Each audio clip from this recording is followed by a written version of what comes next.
अगर श्री कृष्ण के प्रति ऐसा किया तो तुम्हारे समस्त अनर्थ और पापों का नाश हो जाएगा, तुम भगवत प्राप्त हो जाओगे। संगा सर्वात्मना त्याज्या साचेत युक्तम न शक्यते। वैसे सिद्धांत है किसी का संग मत करो, असंगोहम पुरुषा। किसी का संग, महाभागवतों के संग को मोक्ष का खुला हुआ द्वार बताया गया, ये किसी में नहीं है, ये महाभागवत जन है। यहां कह रहे संगा सर्वात्मना त्याज्य, ये शरणागति की बात हो रही। पहला है सर्व तज हरिभज, सामर्थ्य नहीं है तो समस्त आचरण, घर परिवार भगवद अर्पित भाव से हर कर्म कृष्णार्पणम मस्तु, नाम जप, भगवत प्राप्त हो जाओगे। इसके लिए सावधानी है, संग का त्याग करो। कैसे संग का? बोले संगम त्यजित मिथुनावृत्ति नाम मुमुक्षु। जो मिथुन कहते हैं दो को, जो दो के संयोग से सुख प्राप्त होता है। एक आपकी रसेंद्रिय, एक वस्तु, इसके संयोग से प्राप्त सुख में जो मगन, शब्द और श्रवणेन्द्रिय संयोग के प्राप्त से, शरीर और जनेन्द्रिय संयोग के सुख, रूप और नेत्रेंद्रिय, ऐसे जितना ब्रह्मा के द्वारा रचा हुआ सुख है वो मिथुन सुख है। जो स्वा से मिलता है वो भगवदानंद है, जो पर से मिलता है वो मिथुन सुख है। जब हम भोगते हैं तब सुख मिलता है, चाहे जिस इंद्री से हो।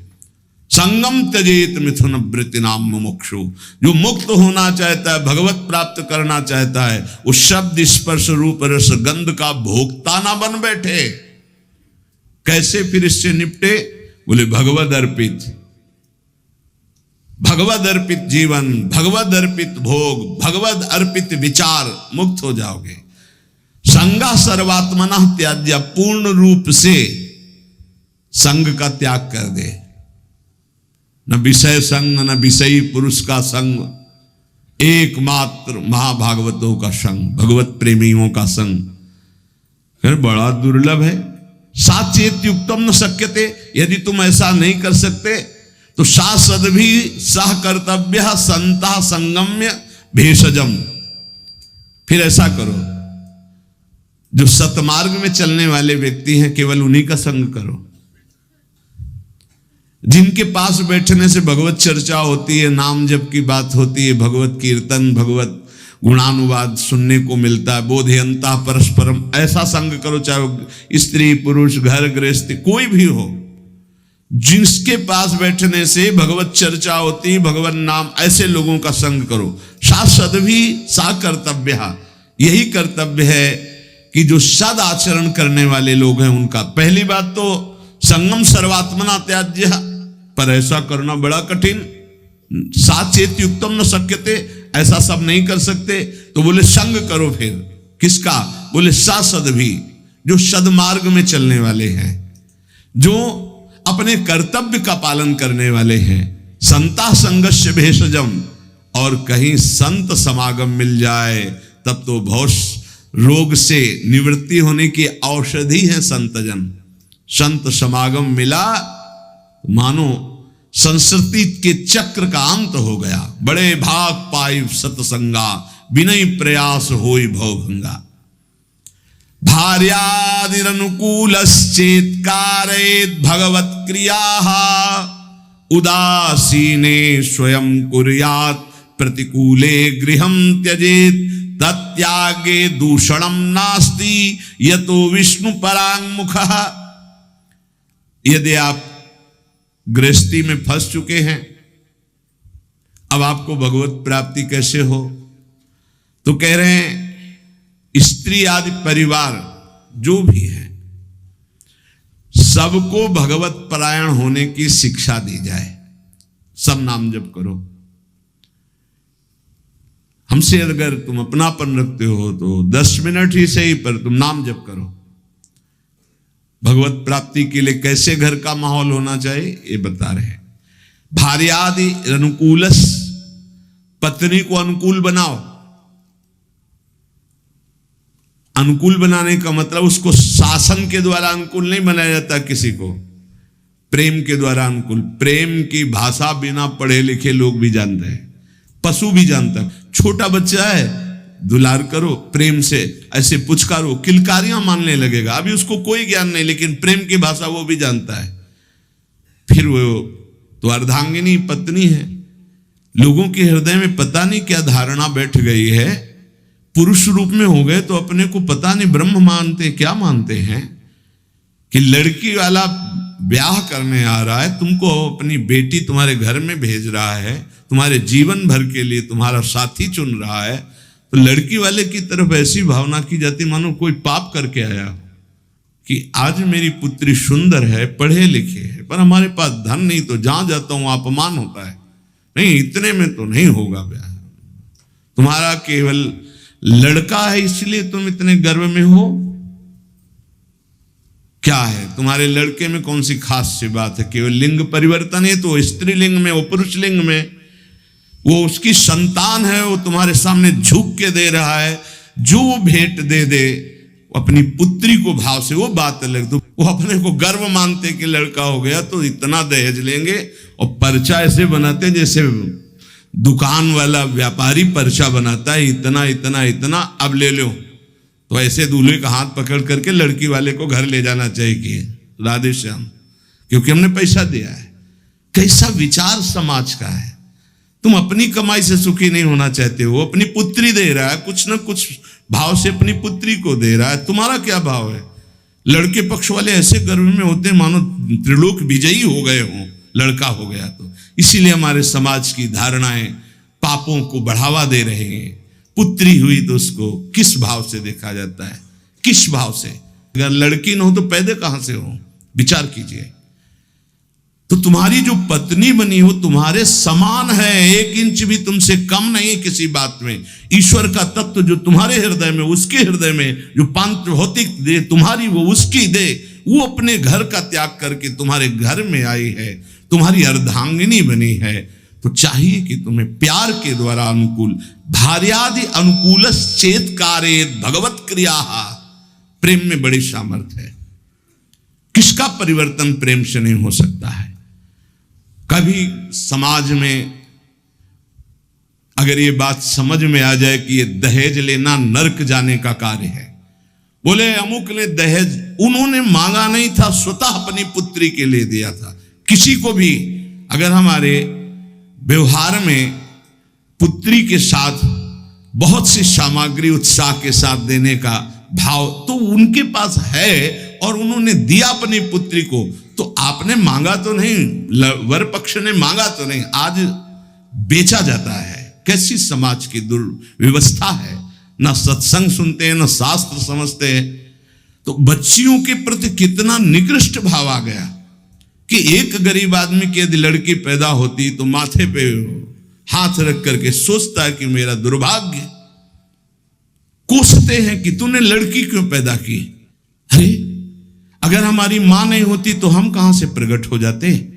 वो मां है, वो दैवी शक्ति है जो प्रकट हुई है। कैसी बुद्धि भ्रष्ट होती चली जा रही लोगों की कि बेटी के शब्द से उनको एक असौभाग्य लगता है कि अरे बेटा थाली बजाओ, चाहे वो पादुका से मार के घर से बाहर कर दे, बुढ़ापे में बेटी ही काम आएगी। फिर चलो पापा हमारे यहाँ, बूढ़े पिता के लिए बेटी तैयार है प्राण देने के। आज बेटियों के प्रति भाव यहां शास्त्र आज्ञा कर रहा है, भार्यानुकूलश्च, वो तुम्हारी अर्धांगिनी, तुम उसके साथ ऐसा कोई व्यवहार मत करो जो तुम्हारे को कभी अनुकूलता की वजह प्रतिकूलता में आ जाए। और आप ध्यान रखना, ब्रह्मा जी बहुत चतुर हैं। जब देखा कि बेटियों की ऐसी अल्ट्रासाउंड करा लिया, ये देख लिया, वो देख लिया, ऐसा भाव, तो काम ऐसी कि तुम हटा ही नहीं सकते हो। आगे की समझ गए होगे चर्चा। इस बात को समझो, तुम पाप करोगे तुम्हें भुगाने के लिए उसी जीवात्मा को भेजा जाएगा और ऐसे रूप में भेजा जाएगा कि तुम्हारा कुछ बस नहीं चलेगा। ये जो घर गृहस्थी में भ्रूण हत्या गर्भ हत्या में प्रार्थना करते हैं, आज वो समय नहीं कि बेटी हुई तो तुम्हें माथे पे हाथ रखना। आज राष्ट्रपति बनी बेटी भारत की। हम बार बार कहते हैं, अभी क्रिकेट मैच की पूरी बेटियां ही आई थी, बहादुर। एक सेना नायक आई थी, होश उड़ जाए उसकी दृष्टि मिलाने में, ये शेरनी भारत की दैवी शक्तियां है। कैसा विचार बन रहा है। पति अपने को भगवान समझता है, पत्नी को भगवत भाव में नहीं देखता है, कलह अशांति मची रहती है। अब अगर आप कह रहे हैं कि हमारी पत्नी ही ऐसी है, तो आज तुम बहुत सीधे साधे दिखाई दे रहे हो। तुम्हारे कर्म ऐसे थे कि उस देवी के रूप में आए, हर प्रतिकूलता तेरे सामने। अब अगर आप अनुकूल चलना नहीं सीखोगे तो भगवान का विधान ऐसा है कि तुम्हें हर कदम पर दुख प्रदान करेगा। समान भाव, इसलिए भगवान शिव ने दिखाया कि आधा शिव तो आधा शक्ति, यही स्वरूप सब शिव स्वरूप हैं, सब भगवत स्वरूप है। यही होना चाहिए। अर्धांग पे विराजमान अंबा, और इधर भगवान शिव, इधर अंबा का स्वरूप वही है, दूसरा कोई नहीं है। भगवान ही पत्नी के रूप में है। शास्त्र आज्ञा कर रहा है भगवत प्राप्ति के लिए, भार्यादिर अनुकूलश्च, पहले पत्नी को अनुकूल बनाओ, भगवान को अनुकूल बनाने के लिए परिवार में भगवत भाव पहले लाओ। कलह अशांति, ऐसे प्रेम में बहुत बड़ी ताकत है। इसीलिए हम कहते हैं आज हमारे जो भागवतिक प्रेम की तरफ चलने की बात जाने दो, सांसारिक प्रेम का नाश हो रहा है। ये जो चला है ना आजकल, बच्चा बच्ची का इधर उधर का भाव, ये सब ये प्रेम का, प्यार का नाश कर रहा है। जो समर्पण होना चाहिए वो बिल्कुल बहुत सावधान, दोनों पक्ष को सावधान होने की जरूरत है। भगवत प्राप्ति गृहस्थी में कैसे करनी है तो बता रहे हैं कि भार्यादि अनुकूलश्चेत कारेत भगवत क्रिया, दोनों मिलकर के भगवत क्रिया करो। पति पत्नी मिलकर धर्म अनुष्ठान करते हुए, घर गृहस्थी के कार्य भगवत समर्पित करते हुए, दोनों नाम जप करते हुए। देखो अभी ये जो आप गर्भ हत्या, भ्रूण हत्या, गर्भपात करते हैं, आपका नाश कर देगा, आपको पता नहीं।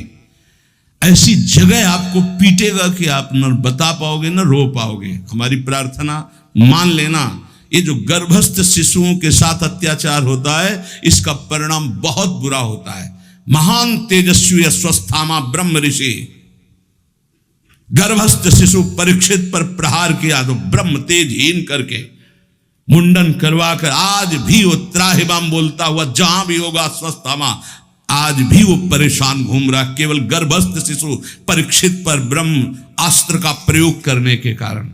और आप तो प्रयोग के, आप तो मार देते हो, आप नष्ट कर देते हो। सत्संग में आए इसलिए सबसे प्रार्थना है, अगर गर्भ हत्या किए तो उसका प्रायश्चित कर लो, और भूल से भी आगे कभी ऐसा मत करना, संयम से रहो। ऐसा कोई कार्य मत करो जिसमें पापाचरण हो जाए और भगवत प्राप्ति के लिए तुम्हारा उत्साह ही कभी न बने, ऐसे पाप बन जाए। भार्यादि अनुकूलश्च, ये हम इसलिए कि कई घटनाएं देखे। हम निमुआ घाट कानपुर में गंगा के किनारे, प्राय जहां एकांतिक घाट होते थे तो वहां व्यवस्थाएं, जैसे जो है आश्रम है तो एक भिक्षा मिल गई, दूर कुटिया कई बनी हुई संतों की खाली है, तो कुछ वर्ष वहां रह जाते थे, वहां रुके। तो आसपास के बड़े जो वैष्णव प्रवृत्ति के थे, भक्त प्रवृत्ति के थे, वो प्राय संतों का संग करने आया करते थे। तो उसमें एक बहुत ही धनी मानी ब्राह्मण आते थे। एक दिन वो अपनी बेटी को लेके आए तो ऐसे जली हुई पूरी आधी थी, आधा बहुत सुंदर स्वरूप था, आधा सब जला हुआ। तो उसकी आकृति देखकर कहा ऐसा कैसे हो गया। तो उन्होंने कहा कि ये जितनी इधर सुंदर है ऐसे पूरी सुंदर थी। खूब हमारे पास धन था उस समय, बताया शायद है कि 30-35 वर्ष पहले ब्याह किया था रुपया देके खूब। पर वो लोग ऐसे लालची निकले कि एक बार ब्याह के बाद जब दोबारा हमारी बेटी गई तो उन्होंने दहेज के लिए सूचना भेजी। उस समय मोबाइल तो था नहीं। फिर हम गए, जो कुछ बना फिर दिया, पर उन्होंने, उन राक्षसों ने बख्शा नहीं। हमारी बेटी को चारपाई में बांधा, मिट्टी का तेल छिड़का और आग लगा दी। अर्थ के लोभ से आग लगाई तो भगवान की ऐसी कृपा, जहां गांठ थी वहीं से आग प्रारंभ हुई, जो रस्सी की गांठ थी। अब जलने वाला चेष्टा फौरन खुल गई। तो जीना के पास ही चारपाई में जीना में चढ़ गई, चढ़ के बगल वाले घर में ऐसे छप्पर में कूद गई और नीचे गई तो वो उनके बड़े भाई का था, जिस भाई का लड़का ब्याह हुआ था उसके बड़े भाई, उनके पास राइफल था। उन्होंने जे ही देखा तो तत्काल कंबल से सुरक्षा की और राइफल निकाली, बाहर निकले, कहा राक्षसों हम तुम्हें बताएंगे, और उसकी सुरक्षा करके पुलिस तक पहुंचाई। बोले तब ये जिंदा हमें वापस हुई, मुकदमा चल रहा है। अब वो ऐसे पूरी जली हुई, क्या उसका अभिशाप उनको सुखी कभी होने दे, आगे चलकर किस योनियों में जाएंगे क्या पता। ये भावनाएं हटा देनी चाहिए, तुम्हारी दासी है ऐसी भावना नहीं रखें। हाँ, पत्नी को भाव रखना चाहिए कि मेरे प्राणनाथ भगवत स्वरूप है, मेरे पति हैं, तो ऐसे ही पत्नी के प्रति भी भाव रखा जाता है। ये मेरी अर्धांगिनी है, मेरी प्राण प्रिया, इसका सर्वस्व अधिकार है हमारी संपत्ति पर, हमारे ऊपर। हम अगर कोई भी कार्य करेंगे तो इससे सलाह लेकर करेंगे, दोनों मिल करके। भार्यादि अनुकूलश्चेत् कारयेत् भगवत क्रिया, दोनों मिलकर कोई धर्मानुष्ठान करें। अकेले का गृहस्थी का विषय है, अकेले तुम बोले हम जा रहे हैं मुक्ति, नहीं, पहले अनुमति लीजिए। यहां तक कि महापुरुषों ने सन्यास भी लिया है तो पहले मनाया है, अनुमति ली है। जब उन्होंने अनुमति दे दी तब आगे की क्रिया हुई। माता से अनुमति और पत्नी से अनुमति अत्यंत आवश्यक है। अगर मां विराजमान है तो उसका आदेश, और पत्नी विराजमान तो भले वृद्धा हो गई है पर उसका अधिकार हमारे शास्त्र में लिखा है। यदि वो वानप्रस्थ में जाना जाता है तो ऐसे बात की करे पत्नी से कि यदि आप अपने पुत्रों के साथ रहकर जीवन व्यतीत करना चाहते तो मुझे आदेश करें, मैं तप के द्वारा अपने जीवन को भगवान में मिलाना चाहता हूं। और यदि आप हमारे साथ चलना चाहते तो आपका स्वागत है, हम दोनों बैरागी होकर चले। वो जैसा अनुमति दे ऐसा शास्त्र आज्ञा करता है। ऐसे नहीं है मनमानी कि हम स्वतंत्र हैं किसी भी तरह। अगर कोई धर्मानुष्ठान करते हो, पत्नी आपकी है, वो आपका साथ ना दे वो बात अलग है। अगर वो आपके अनुकूल चलती है और आपने कोई धर्मानुष्ठान किया, पत्नी को साथ नहीं ले गए, तो अपने आप उसका ट्रांसफर हो जाएगा उसके पास। पाणिक ग्रहण की कोई खिलवाड़ नहीं, धर्मानुष्ठान ट्रांसफर हो जाएगा। और पूर्ण धर्म का संकल्प तभी माना जाएगा जब वो भार्या तुम्हारे वामांग में विराजमान होगी। जब सिया जी भूमि में विलीन हो गई तो रघुनाथ जी जब यज्ञ किए तो स्वर्ण की सिया जी बनाकर वामांग में विराजमान की गई। और तुम्हारी अर्धांगिनी विराजमान हो, तुम धर्मानुष्ठान करने जा रहे हो, सफल हो जाओगे। भार्यादि अनुकूलश्चेत् कारयेत् भगवत क्रियाः। गृहस्थी में हो तो तुम्हें पहले अपने परिवार को अनुकूल बनाना होगा, पत्नी को, माता पिता को, परिवार को भगवत स्वरूप मानते हुए अनुकूल उसको बनाओ धर्म के द्वारा, भागवत भाव के द्वारा। उदासीने स्वयं कुर्यात् प्रतिकूले गृहं त्यजेत्। यहां कह रहे हैं उनकी आज्ञा से सेवादि के द्वारा राजी करके फिर भजन की प्रवृत्ति बढ़ावे। पहले पत्नी को अनुकूल करे, परिवार को अनुकूल, जो भगवत प्राप्ति का रास्ता है। ऐसा नहीं जैसे एक दो लोग आए कि अब हम तो